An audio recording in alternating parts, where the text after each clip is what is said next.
जिस व्यक्ति से आपका स्नेह होता है, आप उसके खिलाफ कुछ भी सुन नहीं सकते। आप उसके खिलाफ कुछ नहीं सुन सकते,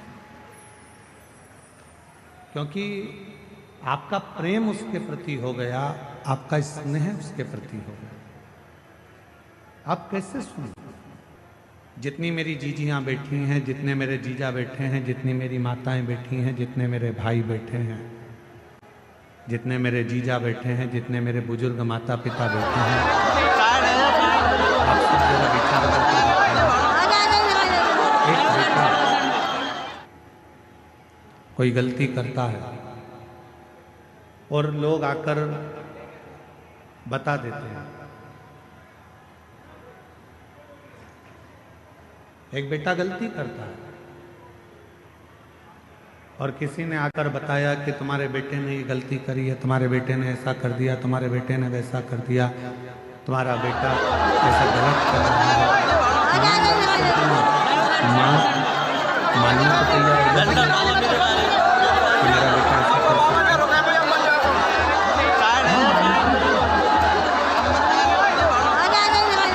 माँ मानने को तैयार नहीं है, माँ मान ही नहीं पाती। क्यों? क्योंकि एक माँ अपनी बेटी से इतना प्रेम करती है, एक माँ अपने बेटे से इतना स्नेह करती है, इतना प्रेम करती है, इतना स्नेह करती है कि वो कुछ मानने को तैयार नहीं है। संस्कार टीवी की गाड़ी अंदर आने दें, कृपया मेरा निवेदन है। प्रेम जब बहुत ज्यादा मात्रा में बढ़ जाता है, स्नेह बढ़ जाता है, तो हमें अवगुण नजर नहीं आते, हम उसमें केवल गुण ही देखते हैं।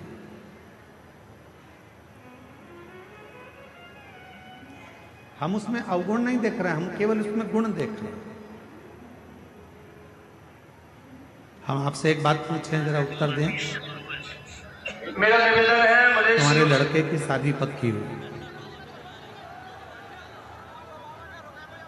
जिस लड़की को तुम देख कर आए हो, लड़के के लिए पसंद कर कर आए हो, उसमें तुम्हें बहुत सारे गुण नजर आते हैं।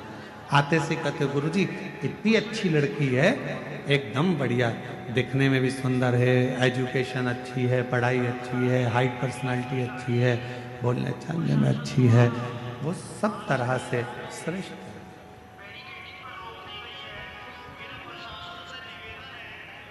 क्यों?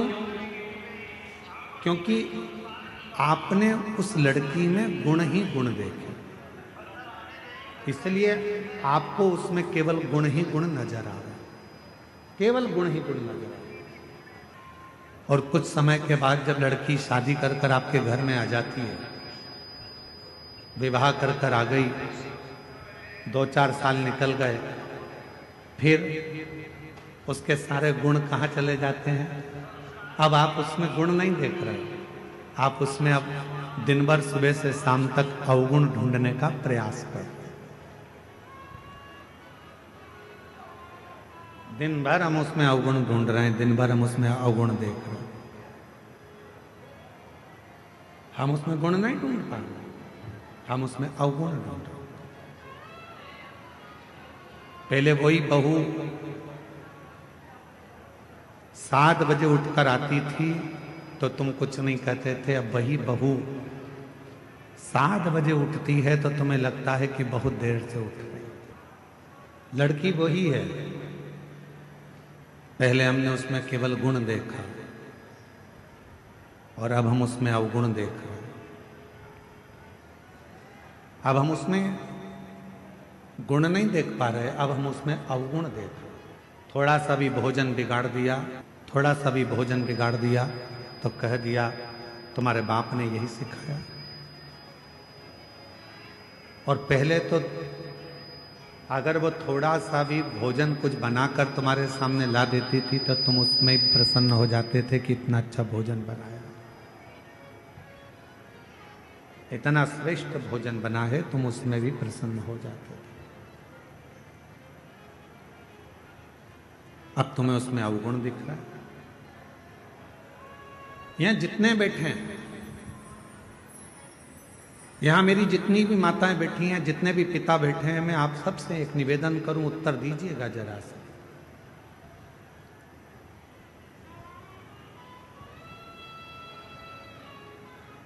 तुम्हारा दामाद, तुम्हारी बेटी का पति तुम्हारी बेटी को घुमाने लेकर जाए तो तुम्हें कैसा लगेगा? अच्छा लगेगा कि बुरा लगेगा? जम के तो बोलो, अच्छा लगेगा। पड़ोसी से कहोगे इतना अच्छा दामाद मिला है, मेरी बेटी को खूब घुमाता, खूब घुमाता। और अगर वही काम तुम्हारा बेटा करे और तुम्हारी बहू को घुमाने ले जाए तो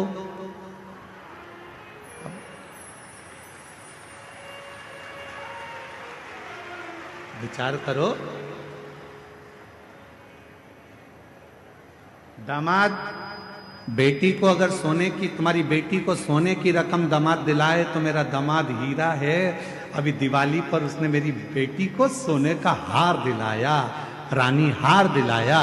और वही काम तुम्हारा बेटा करे और तुम्हारी बहू को सोने का हार दिला दे तो तुम्हारा भगोने जैसा मुंह हो जाए।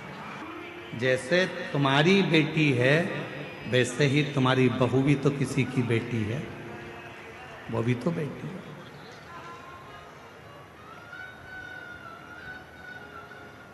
फिर दो मुख क्यों? फिर दो विचार क्यों? फिर दो दृष्टि क्यों?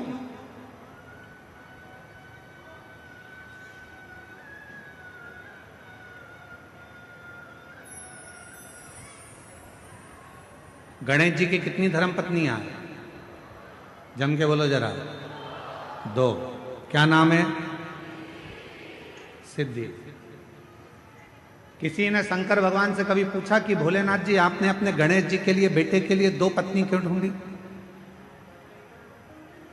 मां जगत जननी जगदम्बा अम्बा मां पार्वती जी, आपने अपने बेटे के लिए दो बहू क्यों ढूंढी? किसी ने पूछा कभी गणेश जी महाराज से कि गणेश जी, आपके लिए आपके माता पिता ने दो पत्नी क्यों ढूंढी?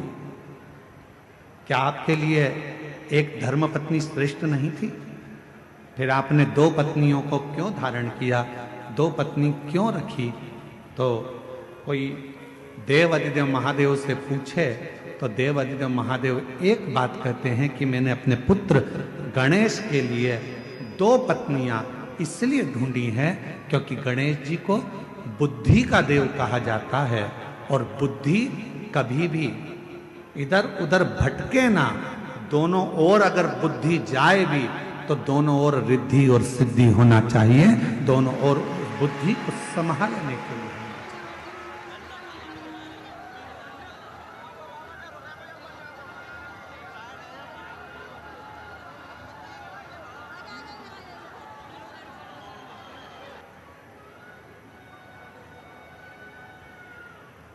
दो दृष्टि नहीं रखना। हमारी बुद्धि दो तरह से बढ़ जाती है। बेटी और दामाद के लिए हमारी बुद्धि कुछ और कहती है और बेटा और बहू के लिए हमारी बुद्धि कुछ और कहती है। तुम्हारा दामाद, तुम्हारी बेटी बीमार पड़ गई, तुम्हारी बेटी बीमार पड़ी और तुम्हारा दामाद उसको हॉस्पिटल दिखाने ले गया। तुम्हारा दामाद घर में पोछा लगा दिया, तुम्हारे दामाद ने झाड़ू लगा दी, तुम्हारे दामाद ने चाय बनाकर पिला दी और तुम उससे मिलने गए। मेरा दामाद इतना हीरा है, मेरी बेटी बीमार पड़ गई तो इतनी सेवा कर रहा, इतनी सेवा कर रहा, और मालूम पड़े तुम्हारी बहू बीमार पड़ जाए और तुम्हारा बेटा वही की वही करे तो मेरा बेटा तो लल्लू हो गया।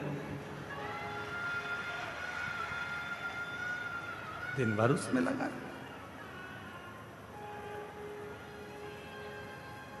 दिन भर दो बुद्धि नहीं चाहिए। रिद्धि सीधी के दाता गजानन तुम्हें सबसे पहले हमारा नमस्कार है। रिद्धि सीधी के दाता गजानन तुम्हें सबसे पहले हमारा नमस्कार है। रिद्धि सिद्धि के दाता गजानन तुम्हें सबसे पहले हमारा नमस्कार है। एक बुद्धि रखिए, समदृष्टि रखिए, समदृष्टि। बेटी बीमार पड़ गई, चिंता लग गई, मेरी बेटी 3 दिन से बीमार है, मेरी बेटी ने कुछ नहीं खाया। बहू बीमार पड़ गई, ढोंग कर रही है।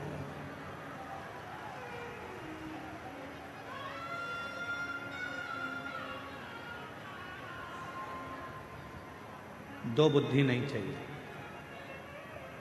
दो दृष्टि नहीं चाहिए, दो विचार नहीं चाहिए।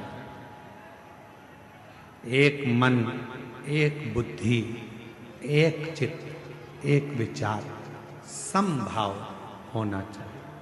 समभाव। जब हमारी जिंदगी में हम समता का भाव रखेंगे, तब हमारे जीवन में देव अधिदेव महादेव कृपा करना प्रारंभ कर देंगे और हमारी जिंदगी को श्रेष्ठ करेंगे। हम समता का भाव ही नहीं रखते।